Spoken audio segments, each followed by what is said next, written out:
Hello everyone. Okay, right.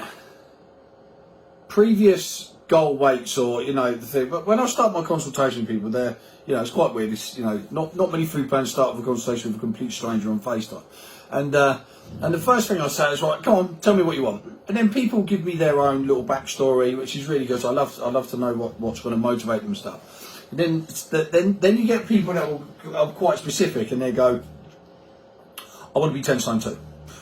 And I'm like, all right, okay. Any reason? That's when I was at my happiest.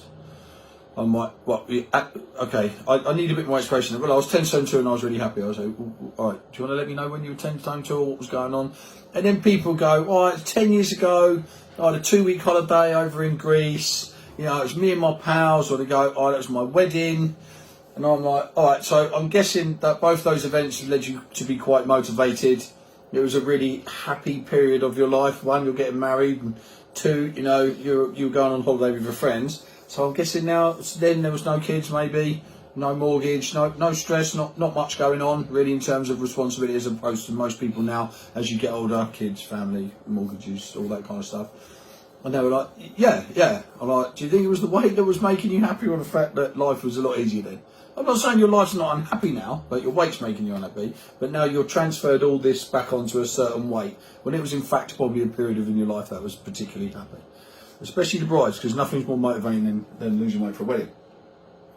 And then they start to, you see the brain ticking. They're like, oh yeah, that's quite a good point, isn't it? I mean, it's a very good point, because the number on the scales does not determine how happy you are.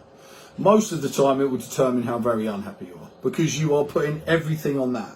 You cannot see the wood for the trees, because that's all you're concentrating on. You will try to restrict. You will do some stupid endeavours, some unsafe practices. You'll do everything you can to get this weight down and making everything around you miserable.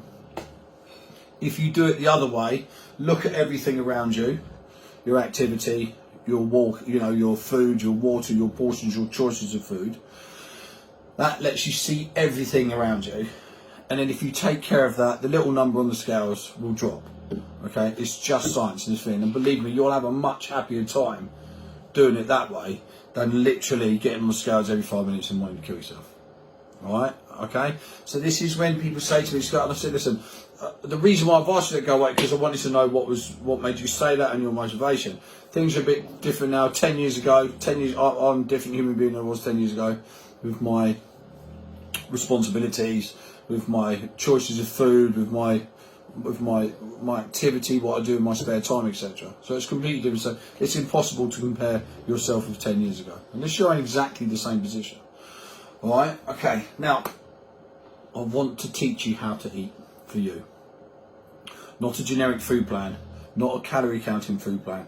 Okay, nothing so particular that you're weighing food every 5 seconds. All right, I would like to teach you how to portion control for yourself, move in the right way. If you don't exercise, that's fine. I think it's a lot easier if you just walk to lose weight. Then when you get to your desired weight, add in exercise. I'm not a fan of doing it all at the same time. I think it's too hard on the body. And if you over-exercise, your body will ask for food. All right, okay? If your body is constantly asking food and you're trying to eat less to lose weight, it's like falling in reverse gear at the same time. All right, okay? I've expressed this feeling. It's the backbone of my plan. Please, if you are unhappy about your weight, let's make you happy first in the choices that you make, and how your health will be, will be improved massively, and then your weight will come down. And then once you concentrate on that, your weight will come down, and then you'll be happier in yourself. Not because the weight's come down, because you're making yourself feel better. You could lose weight and make yourself extremely miserable, or you could do it very healthily and have, a pretty cool time doing it. We try and make it fun. If you fall off plan, no, so what? Who cares? Everyone does. Yeah, everyone makes mistakes. One bad meal cannot ruin a food plan. Okay, a lot of food plans are designed for you to come on and come off, and come on and come off. Okay, I'm not standing there saying everyone that comes on with me learns it and comes back. The accountability aspect of the plan is key, and some people enjoy that and they come back on. All right, or because people realise it, to lose weight, you can lose weight, but you're not going to stay at that weight forever. So many variables outside of just what you eat: stress, sleep deprivation, hormones, blah blah blah. Everyone's going about. I don't need to reiterate that. Okay, it's super common knowledge. You've still got PTs harping around. I let my clients eat cars. That we all do, mate. We all do, okay? Yeah? It's because it's sensible, all right? It's sensible. Look, if you want to learn how to eat, if you want to make a big improvement and you're not looking down on a small step that weighs yourself, to look for that improvement where you can actually look up and look around you and have a good time with your family and enjoy yourself and be fit and healthy, then we are the plan for you. Have a good day, man.